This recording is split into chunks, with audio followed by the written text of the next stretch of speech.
Legislation before federal parliament next week on the hate laws and gun laws. It's all one big bill, and it's going to be introduced, of course, in the aftermath of the Bondi terror attack, and Parliament being recalled, federal Parliament being recalled to debate this. However, the coalition increasingly likely to vote against the proposed reforms. The opposition leader Susan Lee criticising the legislation for being too vague. The Nationals opposed to cracking down on gun ownership. And now, a lot of that legislation, that is federal legislation, but there's also state legislation, as I understand it, on gun laws. And it's that I want to explore with One Nation candidate Carlos Quaremba, who has written to both the Premier and the Leader of the Opposition, asking them for their position on gun laws here in South Australia and the proposed changes. Let's have a look at that. Carlos, good morning to you. Good morning, Matthew, and good morning to your listeners. What have you asked them for? What information? I've essentially asked them to state their position and whether they will be addressing or changing the gun laws after the election. That was almost a month ago. So far, absolute crickets. My biggest concern is here that law-abiding South Australian firearm owners are being used as scapegoats when they have done nothing wrong. There is more than enough laws. We don't need new laws. What we need is for the laws to be enacted, and we need for this government and the federal government to grow a spine and go after the people that are creating these hatreds in our country. Okay, if the laws don't need changing, what's to prevent somebody with a long arm like that going out and committing a terrible crime here in South Australia? You need to go after the people that are actually creating the problem. I'll ask this of you, Matthew. What would happen if they'd driven a truck or a car into a crowded field of people and done exactly the same thing? They had pipe bombs in the car. The issue is not the guns. The issue is the people that are using them. It's this ideology that has been brought into this country all to prop up the Labor government. These people need to be taken out of our country and taken out of what we see as a good civilisation. They have no place here, and it's about time the Labor Party acknowledge that and go after the right people. This piece of legislation, not once does it label or talk about radical Islamists. Not once. All right. Now, South Australian gun laws, where do they sit in regards to the national framework of firearms? The Police Commission has already come out and said we've got some of the toughest laws already. Yeah. Once again, we don't need to make more laws. We need to enact the ones that we have. We need to give the police the ability to do the job they are meant to be doing. We need to resource them correctly. Once again, this is a deflection. This is nothing more than a deflection. The Prime Minister was dragged kicking and screaming to this Royal Commission. This legislation was probably sitting there waiting for something to happen. They've just rammed it out. They've given no period of real scrutiny to this. It's just ad hoc, rushed. And I'll tell you now, from what parts of it that I've been reading and things that I've been seeing, a lot of Australians are really concerned about their ability to express their opinions about how bad this government is going. It's really bad legislation. There needs to be a stop put to it. And One Nation has already come out unequivocally said we will not support this because this does not address the issue. Part of the legislation actually allows, under the guise of religious beliefs, to actually say if something in your Bible or in your book or whatever it is you follow says that you can do this, there could be an exemption. So once again, not addressing the real issue. Yeah, absolutely. The UK have now arrested more than 12,000 people for things they said on the internet. Australian Prime Minister Anthony Albanese has said, "Hold my beer." Albo is saying straight to jail for anyone who exercises their freedom of speech, freedom of association, or criticises government policies in areas like migration, anti-terror enforcement, or anything else he can shoehorn in to these vaguely written, excessively broad, and completely redundant laws. The way this Combating Anti-Semitism, Hate and Extremism Bill of 2026 is written is insidious. It's literally designed to be weaponised and abused by victims, real or imaginary. Real on the imaginary ones in a minute. And the accused will have few to no rights whatsoever, and I mean that quite literally. If Anthony Albanese gets his way, then the era of doors being kicked in by police in the night to arrest Australians for things they said on the internet will return. And I say return rather than begin because, let's not forget, they tried this already during COVID, arresting people, sometimes violently, because they expressed disagreement with government policies. And most of the public loved it. Ask me how I know. Or better yet, watch my multi-award-winning documentary Battleground Melbourne via the documentary tab at my website, topherfield.com. But what happened during COVID was just a test run, and it will be small beer compared to what's coming if Anthony Albanese gets his way. The proposed laws are evil. There's no other way to describe them. And for Anthony Albanese to be ramming these through, standing on the graves of those slain at the Bondi massacre, well, that's disgusting and cynical politics at its worst, beneath contempt. And I sincerely hope that any politicians who support this legislation are not only thrown out of the next election, but publicly shamed and run out of Australia, unable to show their faces in public again. This bill is a stain on the reputation of the Labor Party and any of their members who support it. I'm going to take you through a few key lowlights, showing you why I'm so angry and why this bill should concern us all in just a minute. But first, these proposed new laws are human rights violations, pure and simple. Now, I'm not a fan of the UN Charter of Human Rights because it fails to differentiate between actual human rights and the modern fashion for fake human rights, which rather than protecting the individual actually are an excuse for groups to violate the rights of an individual. However, in amongst the articles of the UN Declaration of Human Rights are the real human rights. And this new bill violates Article 18, freedom of thought, conscience and religion, Article 19, freedom of opinion and expression, and Article 20, freedom of association. Every person and every politician who supports this human rights violating legislation needs to be called out, mocked, and accused relentlessly of being the human rights violators that they so clearly are. More than that, this bill, in my opinion, violates the implied right to freedom of political communication in Australia. But even more than that, it upends one of the most fundamental tenets of law in a Western democracy: innocent until proven guilty. See, what they've done on page 26 of this 144-page bill, Part 5, Section 18.2bf, if you'd like to know, is, in my opinion, absolutely diabolical. Watch how this section works. 1. A person commits an offence if the person engages in conduct in a public place. Note that the internet is considered a public place, including, by the way, private groups, if membership is available to the public by request. And the person engages in the conduct intending to... We're going to come back to that word, intending. That's going to be very relevant in just a minute, because that sounds like an offence. It sounds like you would only be guilty if you did it on purpose. But hold that thought. Intending to promote or incite hatred of another person or a group of persons because of the race, colour, or national or ethnic origin of the target or target group, or disseminate ideas of superiority over or hatred of another person or group of persons because of the race, colour, or national or ethnic origin of the target or target group. Now, pay attention to this last part, Part C, because as we'll see in a moment, this is about to trump everything else in this section. And this is where this law becomes truly evil. Section C, the conduct would, in all the circumstances, cause a reasonable person who is the target or a member of the target group to be intimidated, to fear harassment or violence, or to fear for their safety. Okay, pause. As written to the lay person, it looks like you're only guilty if multiple things are true at once. You have to have publicly intended to and actually have promoted hatred. And it has to have caused someone, a real human being, to be afraid. It seems reasonable at face value. But look at the very bottom of this graphic. Strict liability applies to paragraph 1C. What does strict liability mean? Well, it's a legal term that means you are liable even if you didn't mean it, even if you didn't know that you did it. It removes the need to prove intent or even awareness of an alleged crime. For example, speeding is a strict liability offence. You don't have to have done it on purpose or even know that you did it. If they catch you, you're guilty. On the other hand, something like theft, well, that's not a strict liability offence. You have to be aware of it. If you walk out of a shop once a kid sticks something in your bag and you don't know it's there, you're not guilty of stealing that thing because you didn't know. So when they say strict liability applies, what they mean is you're guilty even if you didn't know, even if you didn't mean it, or didn't mean to make someone feel that way. Which makes a lie out of Section 1B where it says you have to intend to promote hatred, etc. If strict liability applies in Section 1C, well, that means that whenever someone feels intimidated or fears harassment, then an offence has been committed irrespective of intent. Imagine how many people are going to get in trouble over this. If somebody's got a gripe with somebody, all they've got to do is say, this person's made me feel such and such and such and such. I've had this happen in different areas and stuff. They can get you in big trouble just because of the way they feel. Like if you put someone's nose out of joint unintentionally, you're in big trouble. It's pretty bad, pretty bad. And if that's not what they mean, then why have they made it a strict liability offence? That clause would be redundant unless that was the purpose. The point of strict liability is that whether or not you intended to make them feel that way, well, that's irrelevant. Whether or not you know that you made them feel that way, well, that's irrelevant. If they felt that way, you've committed an offence, which means intent under Section 1B is a moot point.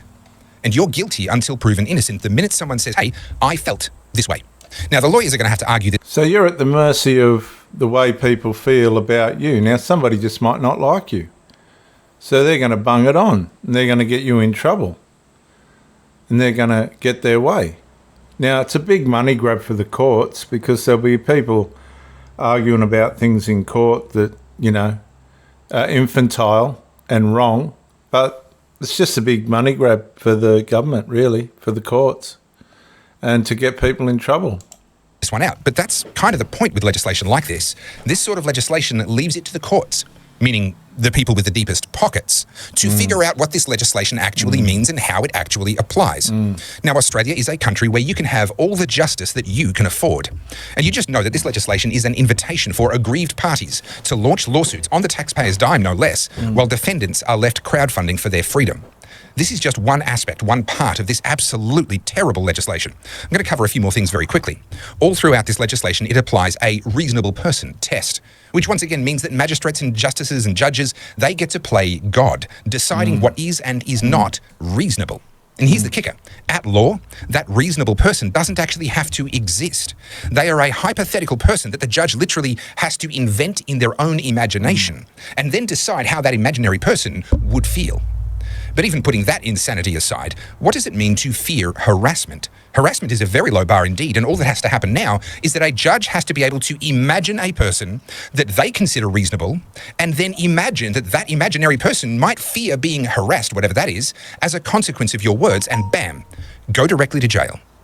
There's so much more, which others have covered already. This legislation, for example, only protects race, colour, national or ethnic origin, which means that it protects religions that are directly tied up with national or ethnic origin, things like Islam and Judaism.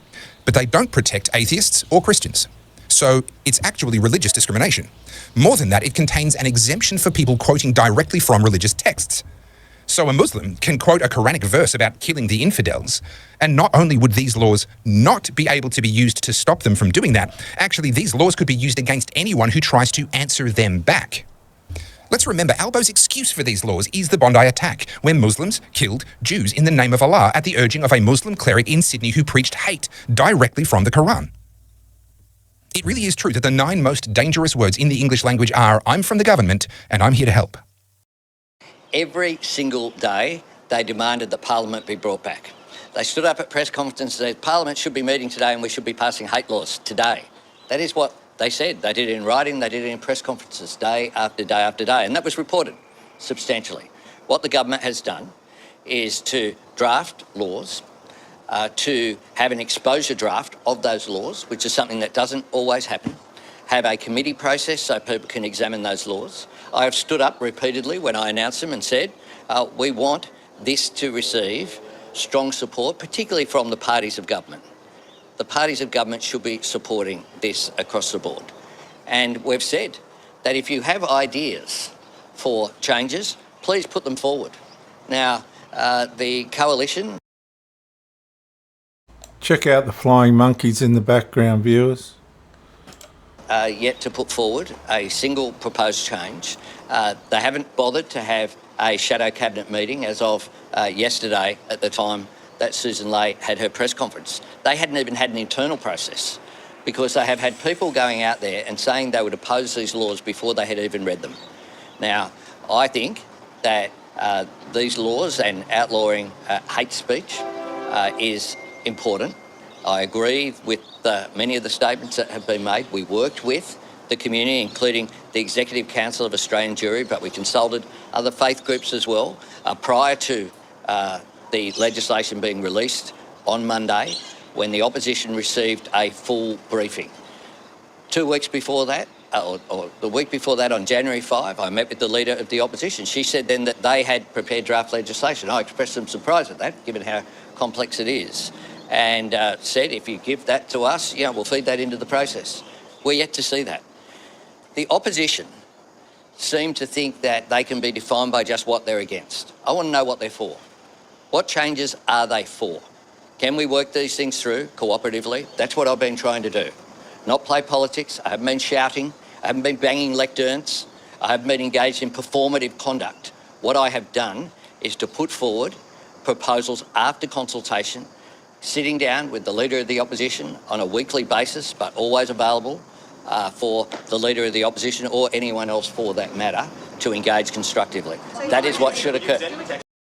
The Prime Minister's emergency hate speech legislation is under threat, with the Coalition and Greens withholding support for the new laws drafted in the wake of the Bondi terror attack.